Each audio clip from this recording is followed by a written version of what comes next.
Hello and welcome to the podcast all about becoming a health coach. I'm Megan McCrory, an integrative nutrition health coach in training. Each week I recap what I'm learning at the Institute for Integrative Nutrition and how I'm applying it to my life. If this is your first time tuning in, I'm happy you found the podcast and a very special welcome to you. You may want to go back and listen from the beginning to hear more about my health coaching journey. But for now, let's dive right into episode 15. This week's lesson, Module 13, we learned about clean eating and how to take small steps towards a diet based on whole foods. We talked about the importance of physical activity and how it impacts on health and happiness, and the effects of exercise and how it contributes to overall improved health, longevity, and a reduced risk of disease. We explored physical activity options that basically, fit with your own individuality, like the concept of the bio-individuality also crosses over from nutrition also into physical activity. And then they actually practiced using those different kinds of activities. We also practiced using active listening, direct communication, eye contact, high mileage questions. This is more of the coaching part of things. So, clean eating. I noticed this term clean eating about a year ago or so while watching some YouTube videos. And I thought it was kind of like intuitive what clean eating was, like you eat clean. So I never really bothered to look this up, what the phrase means or where it was coming from. I even started tracking days that I ate clean, but then I had to back up a second and tell myself, what does clean eating mean for me? The first guest speaker in Module 13 is Terry Walters. She's the author of the book Clean Food, which was published in 2007. Terry defines clean eating as the following four things. 1, being empowered with knowledge. 2, making the best choices we can. 3, going easy on ourselves. And 4, doing the best we can from day to day. Now, when I read those things, it did not bring me any closer to understanding what exactly clean eating is or to eat clean. But she went on and elaborated that it means to choose minimally processed foods close to the source and also picking something from a green plant instead of a cement plant. This kind of the play on words there. So while she was talking, she shared some recipes with us, and she showed us how to make a clean dip that you could take to a friend's house. In the recipe, she used all whole food ingredients except for the vegetable stock. And while she was cooking, so she was talking while she was cooking, she explained that clean eating has to work for each person at that point in their lives. So for her, that meant searching and finding a dried vegetable stock, we all have this in our kitchen, that has just a few ingredients, all of which she could name and knows. For other people, that vegetable stock base would not be considered eating clean. They would make their own homemade vegetable stock base. But now I'm starting to get the idea of what it means to eat clean. So basically, eating clean needs to be defined by each person. Because it is a very unique thing, just like your diet is unique. So let's give another example. One person who is on a really high junk food diet might decide that they want to clean up their diet. So clean eating for that person may mean getting takeout only from Subway or getting only salads when going to a fast food restaurant. And that's going to be a great big step for that person because it's cleaner than what they have been eating. And maybe later on, after they decide and feel good about those decisions that they've made, maybe later they will decide to start limiting the number of days they eat out and maybe start ramping up the cooking at home. So for that person, that would be clean eating for them. And I encourage anybody who does this kind of thing when you play with your diet or try to eat better is to document it. Get a small notebook and just say, for this month, I ate 20 days clean. And when you can see your progress on paper, this is way more encouraging to you. It also, like, people have a tendency to want to have like a streak, like, oh, I've gone 4 days eating clean, so I want to keep my streak up. And it's easier to see that when it's written down. So I highly recommend when you do anything, tracking and monitoring what you do will help you keep doing it, or vice versa. If you don't want to do something and you're tracking the days that you don't do that, that's also monitoring in a way. So you have a positive monitoring and a kind of a negative monitoring. Both work in the same way to help you continue with that habit.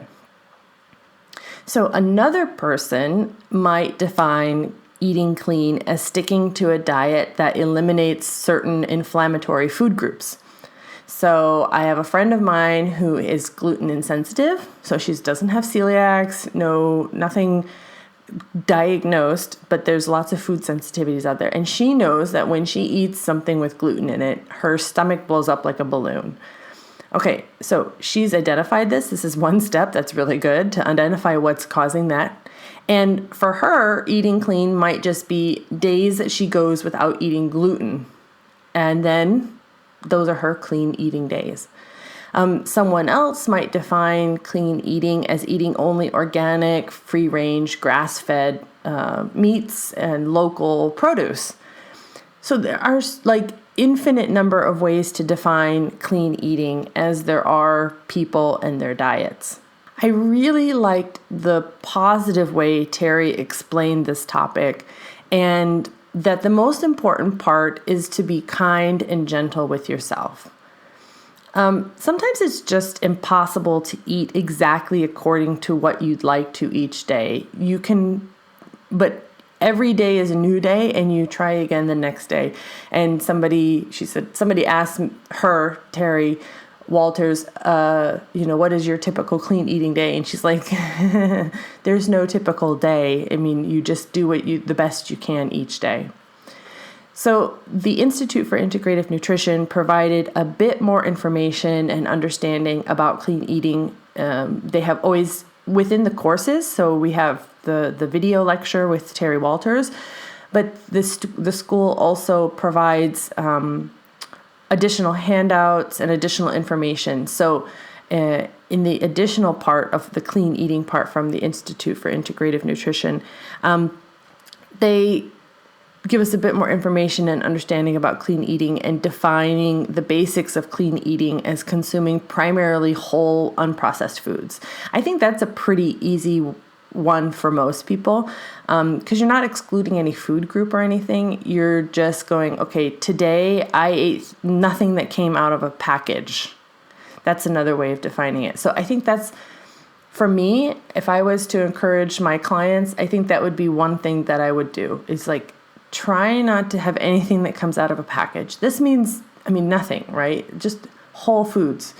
So the school listed 5 points to keep in mind when you're moving your diet to eating clean. So these are 5 more points that you can think about. 1, keep it whole.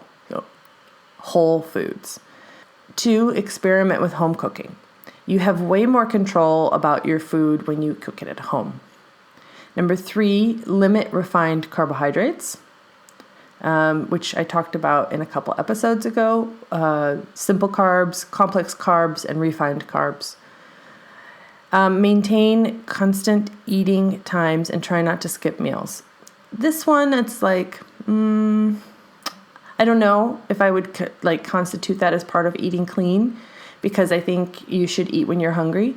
And I think people eat at the certain times regardless of whether they're hungry or not. And I don't know if that's really great for everybody. For some people, yes. But I think the idea or the concept of maintaining constant eating times is because people are eating too much refined carbs in their meals, and then they have a dip in their blood sugar after 2 or 3 hours, and then they need to eat again. And if you are good about keeping your blood sugar stable, you have that less, you really wait until your body is feeling hungry, not your insulin levels are dropping. So it's 2 different things there. And the fifth thing is to balance your plate, to make sure that you have a balanced meal at every meal. So this is a little bit of fat, a little bit of carbs, a little bit of protein at every meal, because those macronutrients all work together. And so it's good to have that balance.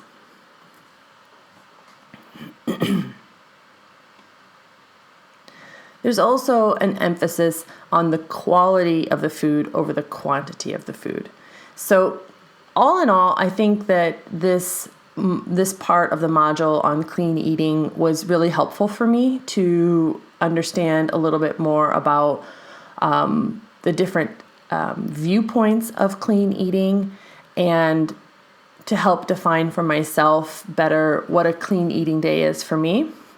And I will go back and start tracking that again for myself, because, nobody's perfect. I eat fruit out of a plastic container every once in a while because I don't have time to chop it up. So I will put a link in the show notes to Terry Walter's book and her website. And I also found a YouTube video where you can watch her present in a similar way of what she did in the class.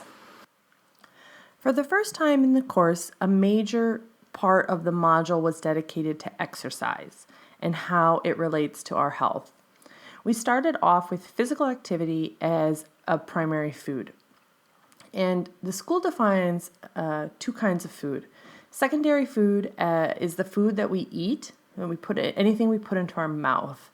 And primary food are things like career, relationships, spirituality, and physical activity. And these are things that feed the rest of us. They feed our soul, our mind, our physical body.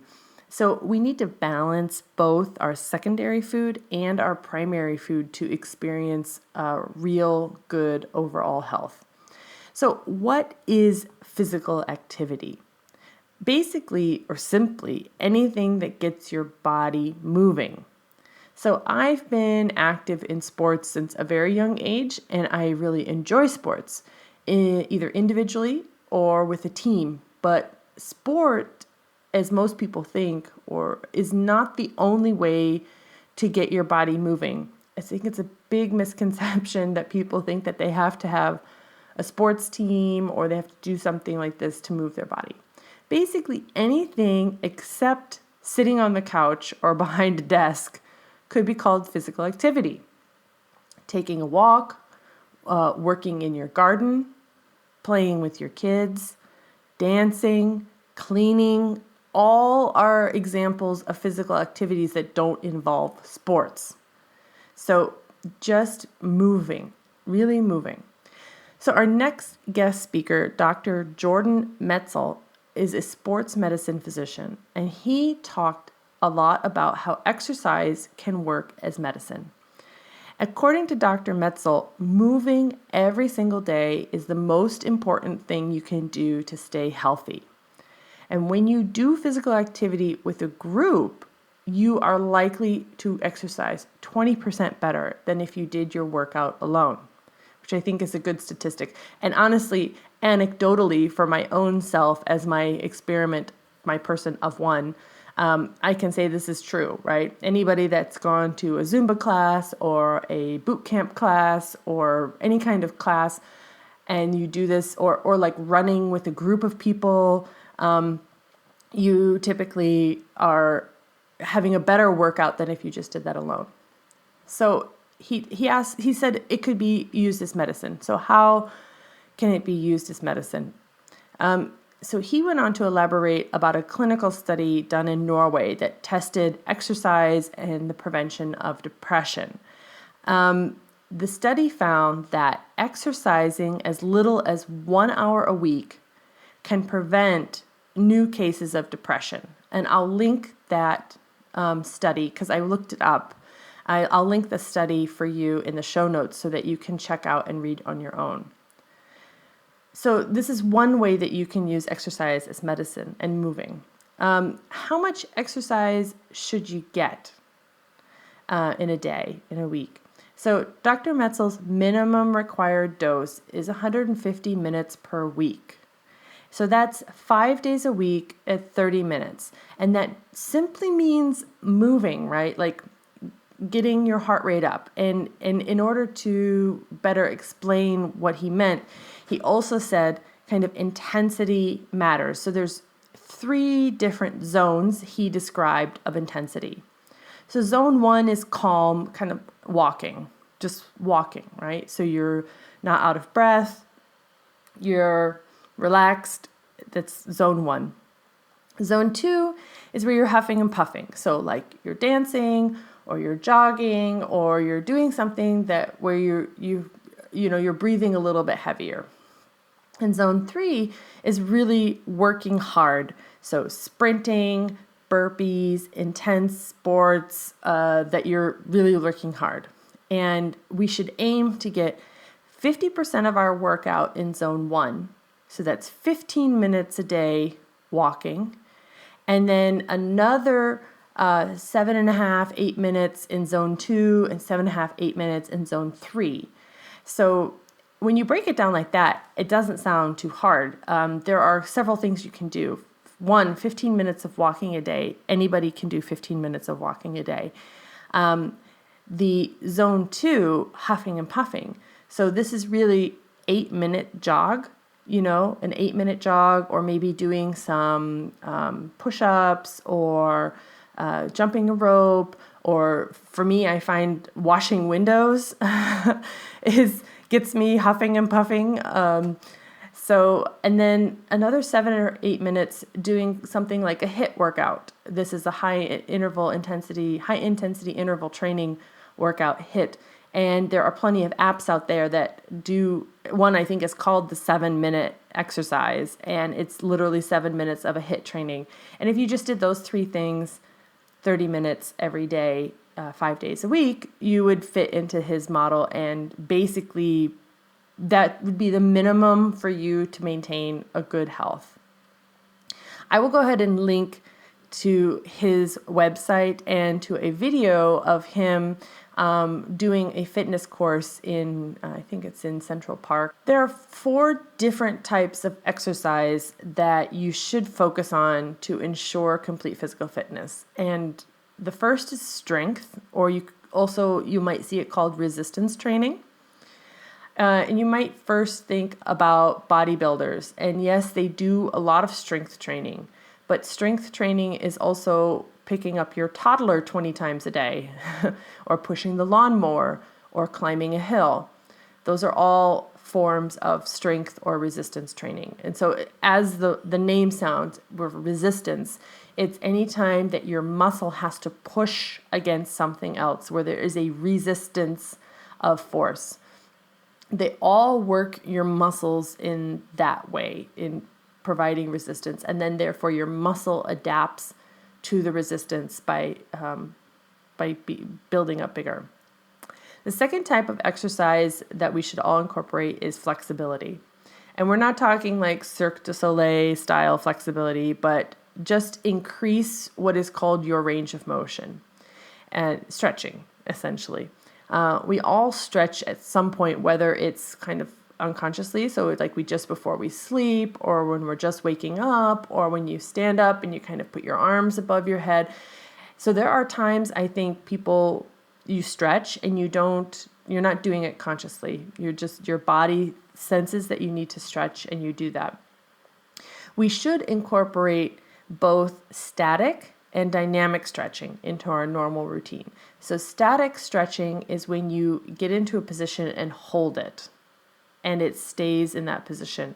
That's static stretching. So this is what I think most people think of when they think of stretching. So touching your toes, crossing your arm and, stretching your arms out, or all those kind of things. But there also is dynamic stretching, which is also a very good thing. And when your muscles are cold, so when you just wake up in the morning or you haven't really been moving very much, dynamic stretching is a much better way to stretch because you're at a less risk for injury when you do dynamic stretching. So dynamic stretching is, for example, standing up and swinging your leg, standing on one leg and swinging the other leg back and forth. Okay?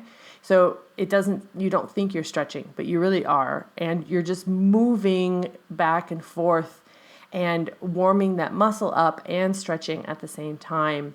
The other thing would be like a trunk rotation, where you keep your legs firmly on the ground and you move the upper half of your body and you twist it back and forth. And this is stretching your back muscles and your trunk, your stomach, your back. And this is also a form of dynamic stretching. So you want to do both of these things. Static stretching is really good for after you just done a workout and your muscles are really warm and you can just elongate them. It's super nice. And when you start stretching regularly, what's so nice about stretching is that you will see improvements very quickly. So it's very gratifying if you start doing a daily stretching routine. Some ways to fit stretching in throughout the day. Not that I advocate watching TV, because I don't watch TV very much, but sit on the floor while you're watching television and stretch throughout your show, or stretch on the nobody has commercials anymore. So I think if you're skipping commercials, there's nowhere to do your stretching. So if you have commercials, if your television or online experience has commercials, stretch during your commercials, or just stretch throughout the whole show.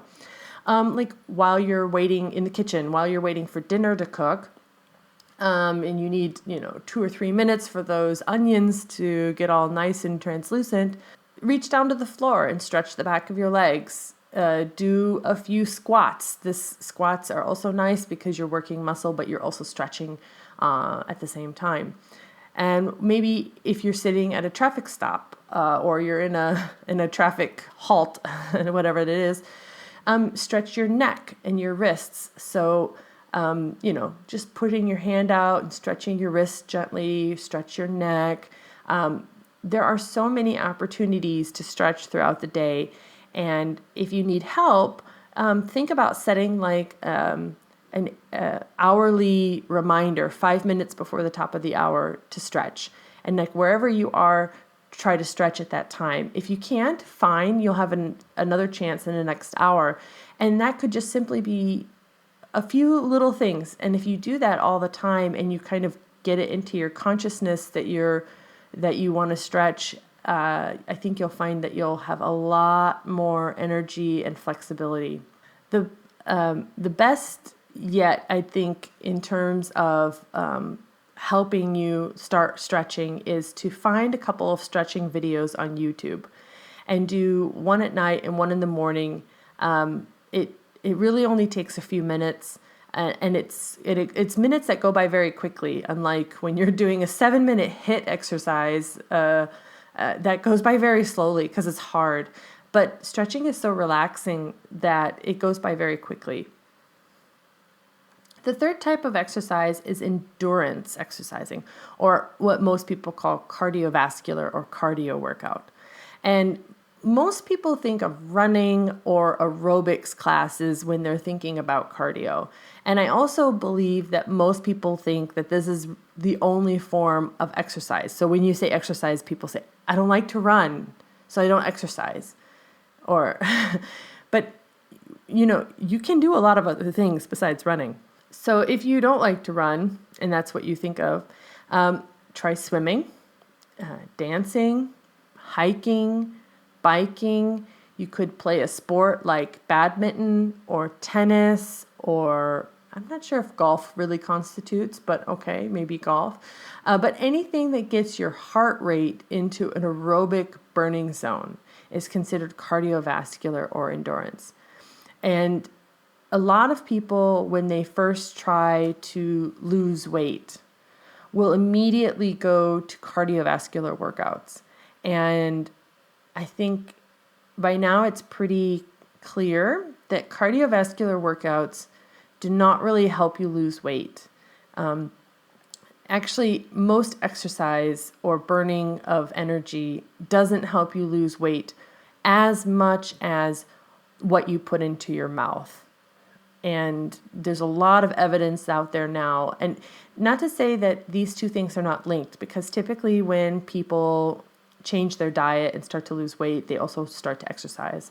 or the other way around. People who start to exercise then start to change their diet. So a lot of people think that it's causal, that exercise will help you lose weight. And I think it helps you lose weight in the sense that you're thinking more about your overall health when you're exercising, and therefore more conscious of what you're putting into your mouth. But in general, if you want to start losing weight, think first about what you're eating, and second about what you're exercising. But both have an overall benefit to your health in general. So I'm not saying don't exercise. I'm saying don't exercise with the anticipation that you're going to be lean in 5 weeks just from exercising.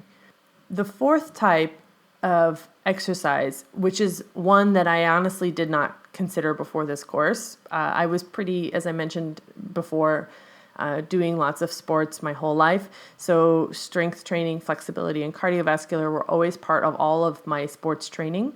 The fourth one I didn't really think about, which is balance or coordination. And I think a lot of people now have seen this because the popularity of things like balance balls and other equipment to help you, quote, work your core has really exploded in the past 10 to 15 years. You don't really need anything fancy to help you work on your balance. This is something you can simply start by standing on one foot. Stand with your feet hip width apart and start to kind of sway, shifting your weight from your left foot to the right foot and back. Okay, so shift back and forth. And then when you're ready, shift your weight all the way to the right foot and press that foot really into the floor. It helps if you're doing this barefoot so you can feel the floor. And then lift your left foot off the floor. Okay, so what I described there, everybody's like, okay, I can stand on my one leg.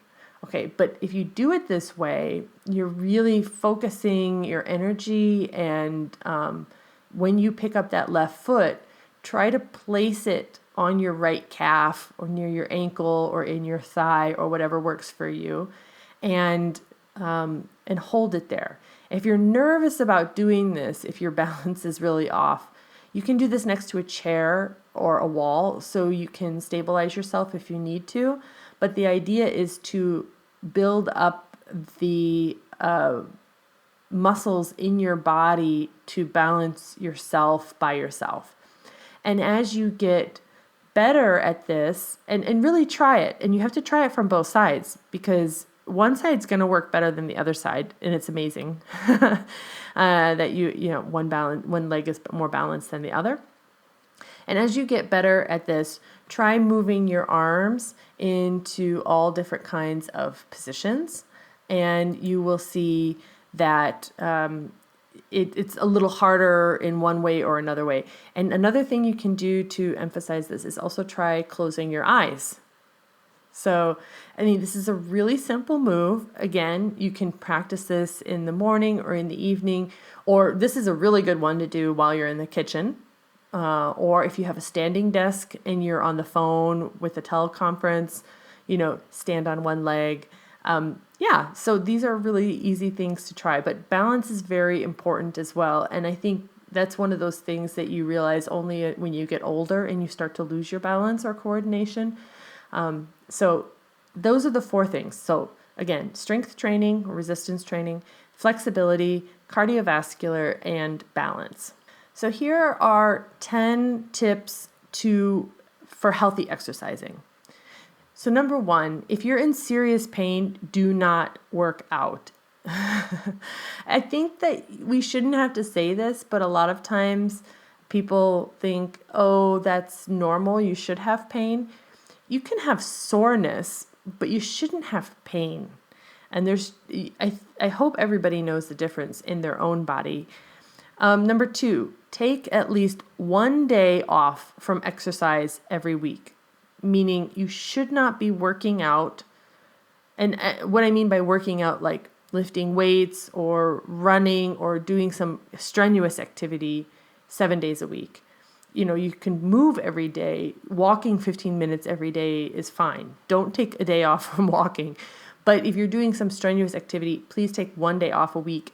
Allows your body to rest. And 2 days off actually is better because you can let your body rest a little bit better. Stretch before and after you work out. Complement your high impact activities with kind of alignment based activities. So for example, if you do a HIIT workout, maybe also do a yoga workout. Those are the types of things. Or if you're a runner, doing, yoga is the best alignment based exercise I can think of. Maybe Pilates as well. I haven't done Pilates, and I think bar is also an alignment one, but I haven't done that either. So I can only base on yoga because yoga does poses in both directions. So it's very centering. Number 5, maintain bone health through a good diet. So think about your bones. This is one of those things that problems can start years and years and years before, and then it only happens 10 years later, 15 years later, and you have a bone problem. So think about your bone health every day. Number 6, make sure you're fueling properly for whatever exercise you're working out or whatever exercise you're doing. Number 7, try to reduce inflammation. Taking cold baths or hot baths and things like that can help reduce inflammation.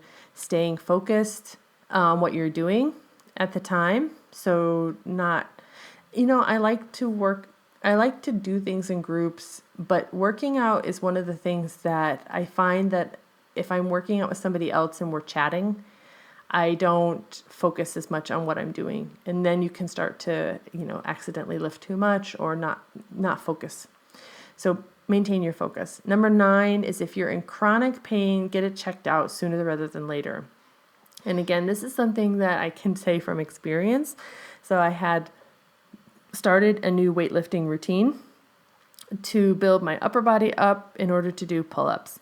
And I pulled a muscle in my shoulder, and I thought it was a cramp. So I worked out 2 more times trying to work the cramp out. It didn't come out. And then, long story short, it took me almost 8 weeks, 2 months of not working out, actually more like 2.5 months of not working out on my upper back and seeing a physiotherapist and doing acupuncture. But again, I should have just called the doctor right away because it was definitely a pain that was not normal. I just thought I could work it out on my own. Don't do that. Get it checked out. And number 10 is know your body, know how you feel, and know what it means to exert more energy for yourself. I see people at the gym and they're hardly breaking a sweat. And I'm like, I don't think they're really, obviously it's better than not doing anything at all, but it's also not improving them. So I feel like you need to have a little bit of knowledge of how to make sure your body is exercising and also listening to your body. So in the course, we watched a couple of exercise demonstrations, which I tried in my home office. For some reason, if I'm watching an exercise demonstration and I have space, I always have to try it. So if you don't know what to do for exercise, just go on YouTube and search for routines. Or there's tons of websites with other things as well. And I'm going to list a few of my favorite channels in the show notes if you want to start somewhere. These, I think, are really great ways to start. Obviously, I'm a woman, so these are appealing for me. I'm not sure if they appeal to my male audience, but if you're in the audience and you're male and you have some recommendations for channels, please send me an email or leave a comment with the show notes. The last part of this module, the focus was on coaching, obviously. It's a health coaching class. So there were demonstrations, and since the health coaching, since several modules now, there's always demonstrations for coaching, which is very, very helpful. It's one of the first things that I've wanted to go back and rewatch and kind of like take more notes. The demonstrations for this module were for active listening. And I mentioned this in a previous episode where active listening is really about being 100% present with the other person, with your client, focusing all your attention on them while they're speaking. Then repeating back to them what you heard to show to them that you're listening. And that also allows the client to clarify anything you didn't understand. And you can practice this skill every day, right? I mean, technically, this is what we should be doing in every conversation, but most people are not listening to the other person. They're thinking about what they want to say next. And I'm guilty as much as everybody else in this. And I have to really practice this skill, which I can do on my own. I mean, I can do not with the client. I can do this with normal conversations. And I try very, very hard now to practice this skill so it comes more naturally. We also did an eye contact activity. And I had to enlist the help of my husband, who was very happy to find out that all he had to do was maintain eye contact with me. We did this several times, so just looking at each other and maintaining eye contact for 10 seconds. And then we bumped it up to 20 seconds. And it's amazing because I realize how often we really look into each other's eyes. It's not rare. We look at each other a lot. Have a lot of eye contact, but the amount of time that we hold our gaze, 10 seconds feels like a really, really long time. 20 seconds feels like forever. So I realized that our average eye contact is low. Not the amount of time that we hold the gaze. And somehow it feels a little weird even with your loved ones. So it's also extremely intimidating sometimes. I've had a recent interaction with someone who I didn't know, who was a speaker, and I talked with this person after they were done speaking, and they have incredible eye contact, and I found myself diverting my eyes. I know some behavioral scientists would have loved to have watched the interaction, but when you have somebody who has intense eye contact, and I can give intense eye contact, it's intimidating. So I have to also be careful because I've been in situations with other coaches who have intense eye contact, and it is intimidating. And I'm not a person who gets intimidated very easily. So that's one thing I realized, that I probably need to be careful when I'm talking with my clients.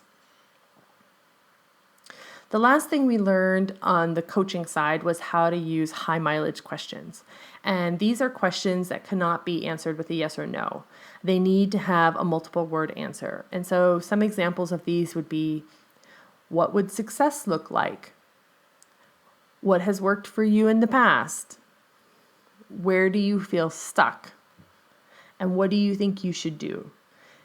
So these are types of questions. They gave us a whole sheet of all these different types of questions, like high mileage questions to talk about the past, high mileage questions to talk about the future, high mileage questions to talk about this and this and this. So there's tons of resources there for people as a coach. And these are the questions that you can practice in everyday conversation.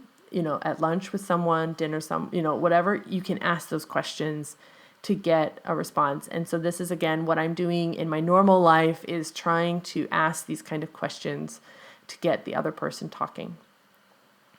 By asking these types of questions, the point is that you get the client to think and analyze more about their own situation. And basically, instead of telling them what to do, you ask the right question to get them to arrive at what they know they should do next. So the coaching, I think, is a nice balance between helping the client become more aware of what their own situation. And if they're really in a situation where they're kind of stuck and they don't know what to do next, then the coach should step in and say, here's an example. How does that sound? Or what do you think of trying that? And even by suggesting something can get the client to think, no, that doesn't work for me, but maybe something like this would. So in effect, you're still getting the client to come around to the point where they helping to find out their own solutions. And the reason why this is good is because when they come up with it themselves, then they're more likely to do it. So it's very interesting how this works out. People really have it inside of them to figure out what they need to do. The coach's job is really to ask those questions to help them get there faster. People may take people like 2 or 3 years to come to some realization that within 2 or 3 sessions, they can come to much quicker and get that done much faster. Coaching is also about the client taking time for themselves and taking time to allow themselves to think and come to conclusions. So Joshua Rosenthal, the founder of the Institute for Integrative Nutrition, says multiple times in the course that people know the right answer for themselves, but allowing them to have a space to discuss that and to talk out loud and having a trusted person there that they can talk to about whatever it is, because a lot of times nutritional based issues, which most people would come to a health coach for, have underlying issues. So secondary food concerns often have a primary food related issue with it. So if you're not happy with your relationship and you're not feeling loved, this might cause you to eat a little bit more, or, emotionally eating, for example. So they're coming to you wanting to lose weight, but you have to dig down why have they gained the weight in the first place, for example. So a health coach is really there to help the client come around to this point of not just fixing the diet, but fixing why was the diet, wrong in the first place, and helping the person come to that by themselves. So that covers all the topics in Module 13. If you have a question or would just like to drop me a line to say hi, send an email to becomingahealthcoach@gmail.com or visit my website, mybestself.fit, where all the podcast show notes are posted. Thank you so much for Mitch Seven Kelly for leaving me a rating and review on Apple Podcasts. I was so excited to see that. They don't send me a note when I get a review, so I just stumbled on it and I realized that the review was written a month ago. And I love it. So thank you very, very much to Mitch Seven Kelly for leaving me a rating and review. It means a lot to me to know that people are listening to the show and that you're getting something out of it. So if you like the show, I would really love it if you could rate or on Apple Podcasts. And if you really like the show, like really, really like the show, and take 5 minutes, write a short review. When you do that, it makes it more easy for people to find the show, all these algorithms and whatnot. So if I have ratings and reviews, my show gets popped up a little bit more frequently. Until the end of June 2018, if you write a review on Apple Podcasts and send me an email with a screenshot, I will send you a 1-week clean eating meal plan. So again, it's kind of a little bonus. If you'd like to do that and you take a few minutes to do that for me, that would be awesome. So until the end of June 2018, if you write a review on Apple Podcasts, send me an email to becomingahealthcoach@gmail.com with a screenshot. I will send you a 1-week clean eating meal plan. So I'm Megan McCrory. You've been listening to How I'm Becoming a Health Coach. Until next time, stay happy and healthy.